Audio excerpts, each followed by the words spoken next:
To our This Week in Missouri Politics Midweek Update. I'm Scott Faughn. I host the show. Let me know if I can hear. Everybody hear me out there. Make sure this mic is all set up. Had little mic problems last time, but hopefully we got all that worked out and we're good to go.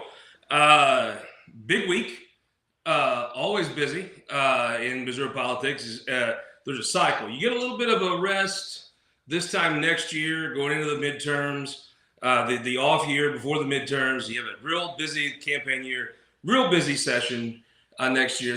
But right now things are hopping, and I gotta get you. I want to go through. So if you subscribe to the Missouri Times, you have part 2 in your email. You got this. You got this yesterday.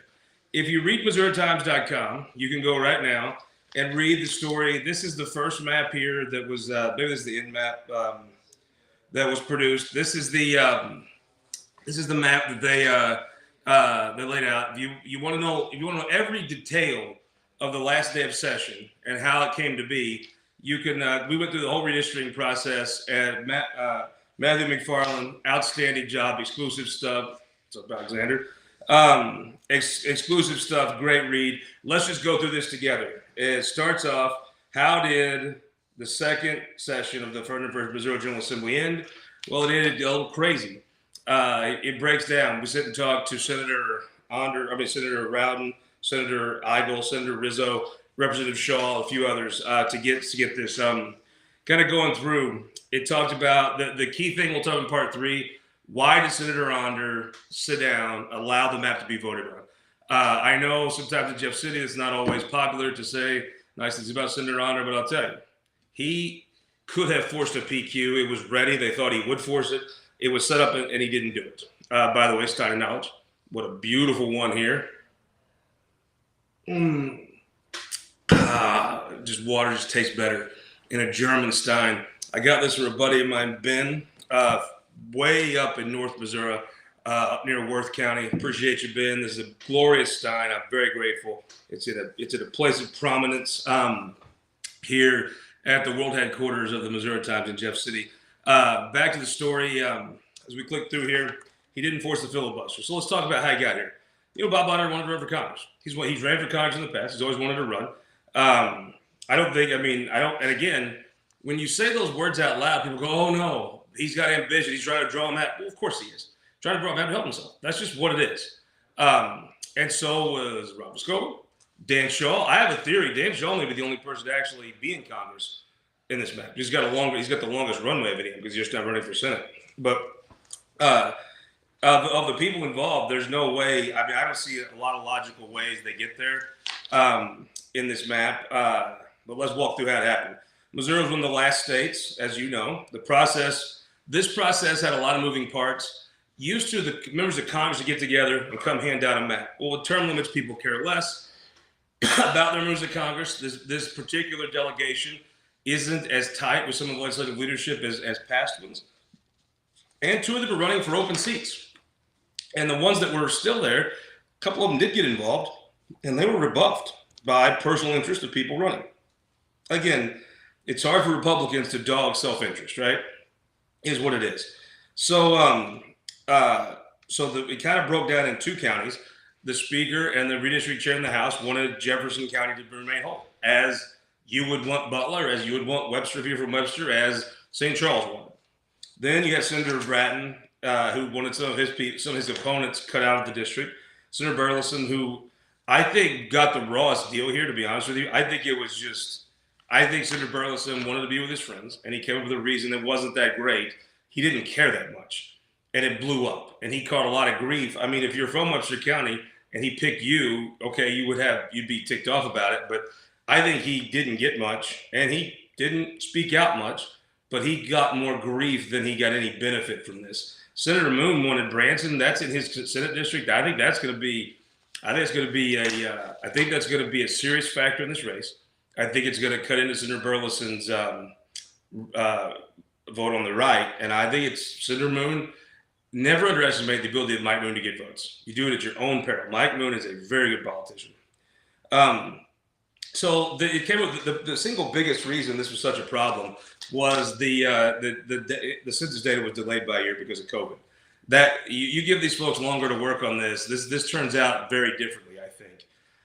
It would be done last year, not this year. So it would be a whole different ball game. Um,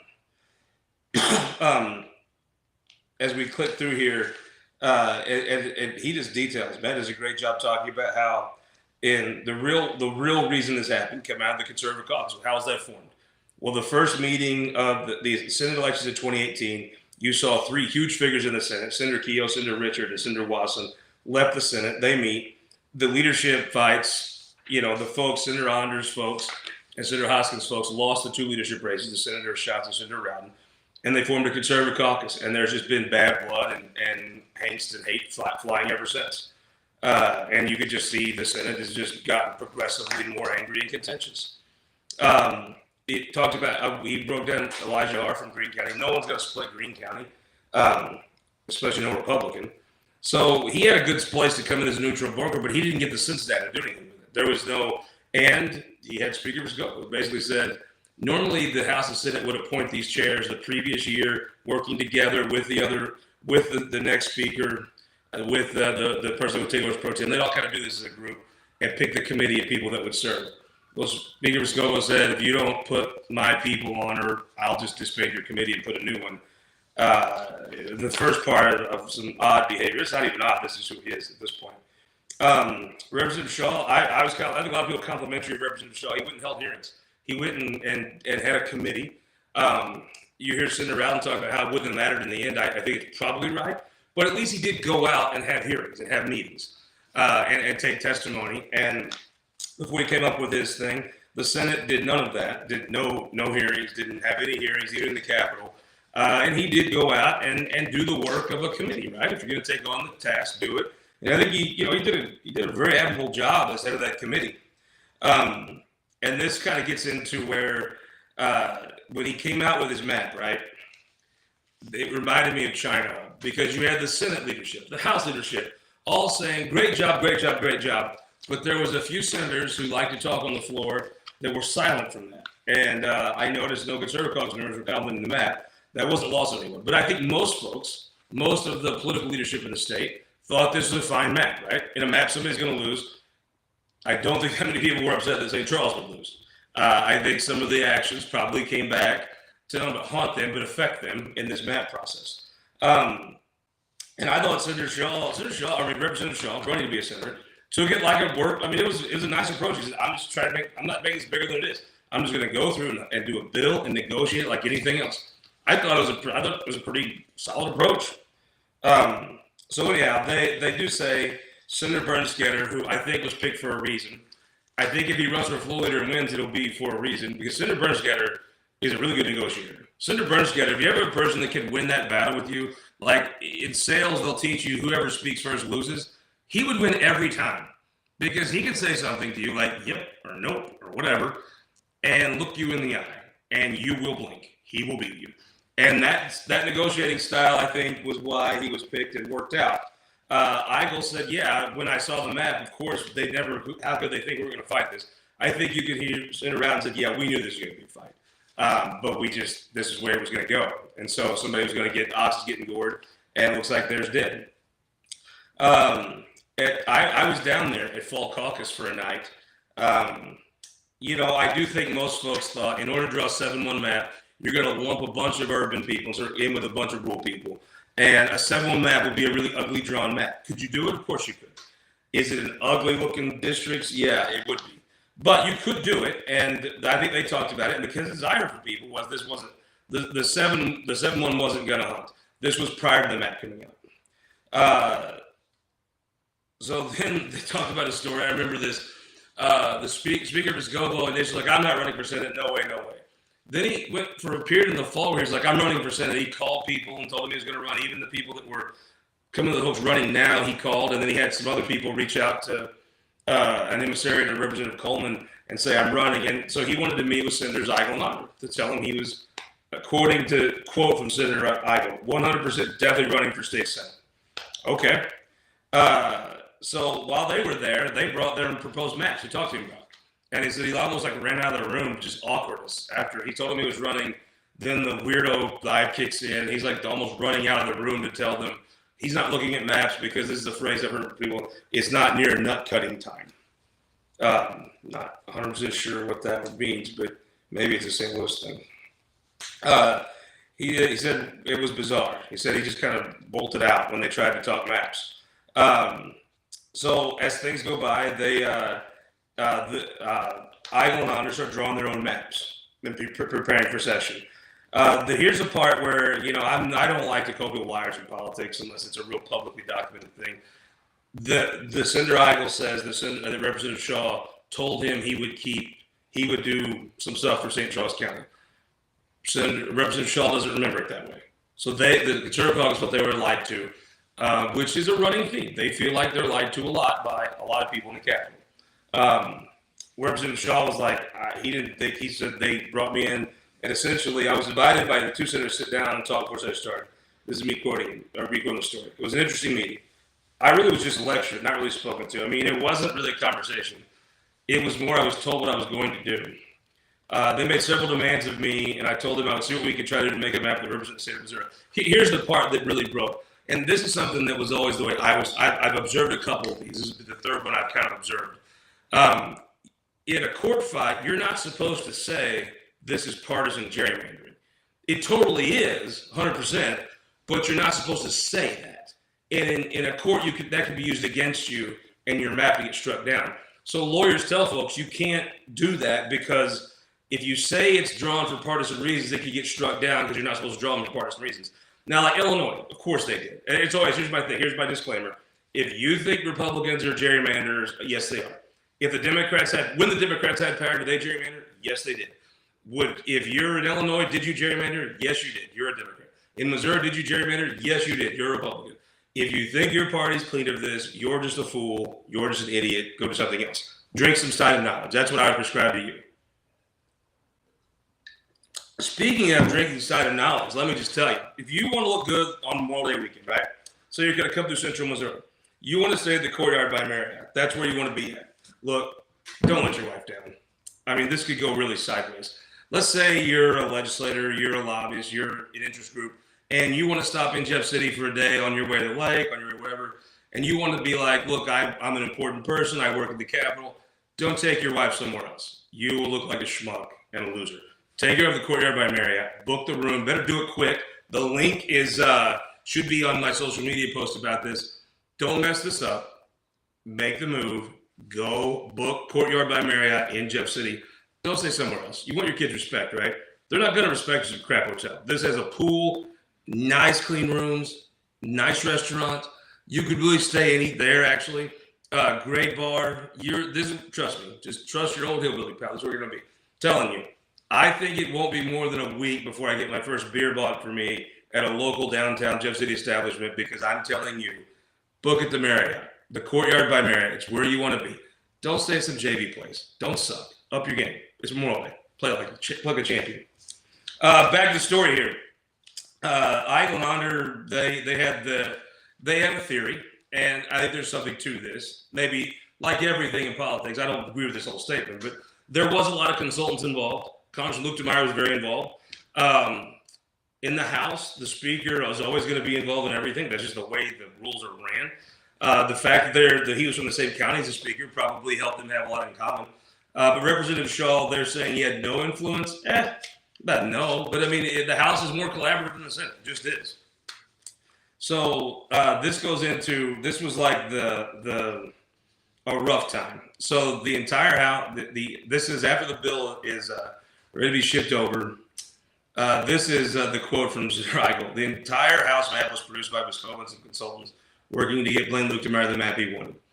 He was chairman in name only. It meant nothing. I mean, certainly a House member is going to carry less weight than the Senate because the rules of the chambers are written that way.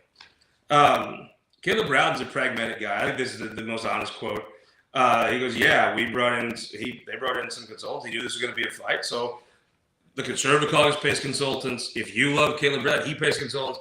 If you love Bill Eigel, he pays consultants.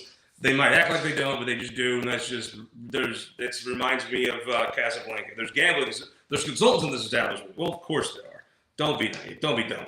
It's almost, that's the level of dumb of not booking at the Courtyard by Marriott. Of course there are. And both sides had consultants all over this. They always do. It just is. You hire these people because they're the seasoned political operators to give you advice. And if you're smart, you take it. Sitting around, there's never going to be one person. There's always going to be a challenge. So then this moves to the map. So the House went straight to work. They had a hearing during session. Ray County was going to be split. Ray County came in. They did a great job, by the way. Ray County come in, Lafayette County. There were some folks that lobbied for them. They put Ray County back together. And part of it was the very good lobbying job. It was also part that no senator thought that was an important part of their path to Congress. That's just the truth. So they put Ray County back together, which was nice gesture. So this thing goes to the House floor. And Nick Shore if Nick Shore becomes a senator, I think a lot of it will be attributed to this day. Nick Shore is a bit of a bomb thrower, but he also can do some serious things. He came up with a 7-1 map, one that he's from St. Charles County. So again, hard to look at a guy. Let's say you're getting off work here in a couple hours, you're swinging a hammer in St. Peter's, and you hear that your representative was fighting to give it a better chance of somebody from your county to be in Congress and not someone from Miller County. Okay, I don't know that guy that your constituent is that pissed off at you for it. So he comes up with his own 7-1 map that was pretty much the Onder-Eigel. I mean, keep in mind, they had done a bunch of work on these things by this time. It was a map they were probably for. I don't know if they drew it, but I wouldn't be surprised. And so it was a pretty solid map. And by this time, you were seeing some right to life folks, and folks started to speak for 7-1. Shore's map, I don't know if they would have 82 votes. I doubt it would, but it was going to have a significant amount of votes. And what might have happened is they might have said, well, we'll vote for this one, not Shaw's. So they came to Nick and said, we want you to pull your amendment. And so a bunch of House folks, staff, the speaker kind of got him off to the side and worked him over at 20 minutes. And this, if he becomes a senator, this will be the day he quit being a rep and became a senator. He told him no. And I know you're thinking, oh, that's easy. Wrong. If you're a rep and you've kind of been in with this crowd and now they're twisting your arm and it was tough. You can like it, you can not, whatever. That was tough. And he did it and he still did. So the speaker, because he didn't want to see how many votes this would get. So he was going to get some votes, significant amount of votes. He ruled it out of order. In the House, they just do whatever. There's really no rules. So then Ron Hicks is standing there. He's for St. Charles, from St. Charles. He had filed a 7-1 map. But, I mean, Nick had worked on his lot. Ron filed his. They said, we're not going to go to that. He said, okay, fine. So we didn't put a lot of time into it. Like, if your boss tells you I'm not going to put a lot of time into your presentation, you probably don't spend a lot of time on it, right? Because it's not going to be. So he, very understandably didn't tweak his, didn't work the issue.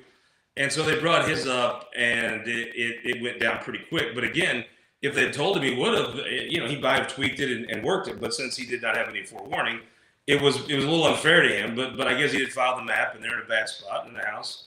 That's kind of how things work. So that map went down pretty big. The Conservative Caucus, I think, was pretty happy with Nick Shore. I think it really solidified. So he's running against Representative Weeman for Senator Onder's seat. I really think what that did was it solidified, okay, they're going to be with Shore, the Conservative Caucus, and Caleb's crew is going to be with Weeman. And I think that's where it was going to end up. I think Weeman and Shore had both worked both sides to try to keep, they wanted to only get help from there to keep the other side out. At the worst case, I think it put the train on the tracks faster to where it's going to end up this summer. And you can read our tip sheet about their race. It's the number one contested race, the most expensive. So House passes the bill. The House passes the bill. It moves on to part 2 of the story, onto the Senate floor. If you're a subscriber to the Missouri Times, you have part 2 in your inbox right now. If you're a reader of MissouriTimes.com, you can read this story for yourself. And tomorrow afternoon, sometime after lunch, whenever Matt's polished it, his exclusive story will be up. Follow by Matt McFarland on Twitter to keep updated. He's going to be a guy whose names you're going to know. He's going to be breaking a lot of stories. He's going to be there's a ton of talent, and as he gets acclimated and adjust, he's going to be a big force in the Capitol and in Missouri politics on breaking stories just like this. Imagine the people that could get candid comments from Rizzo, Rowden, and Eigel. That's not a long list of people, and there's a terrific story. This is kind of the precursor The next story is part 2 is entitled 31 Hours. That's the filibuster and everything that kind of led up to the end. And then the end is, okay, what deal was cut? What happened? We give you breakdown, moment by moment breakdown of the full thing. Then we talk about next session and kind of how this might reflect on next session. So do yourself a favor, follow by Matt McFarland. Check this story out for yourself. If you're a subscriber, you want to maybe open your Whisper Gallery early today. Polling updates, pretty much anymore. If you've got a consultant, they've got a polling company.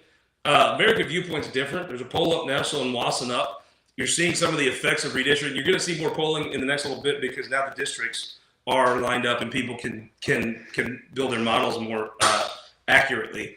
It showed Wasson up in the 20s. It showed or almost 20, I believe, maybe 21, 22.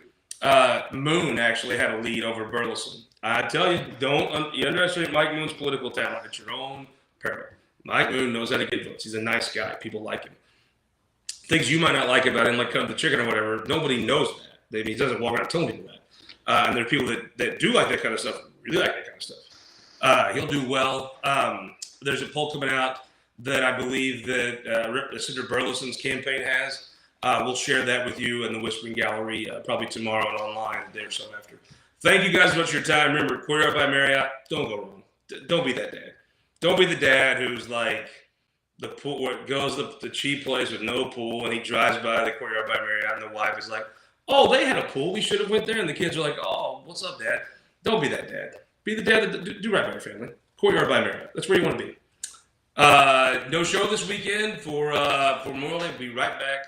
I think we'll have Congressman Billy Long and what's going to be a great interview with Scotty Baby, Billy Long, this week in Missouri Politics. We'll see you on the television.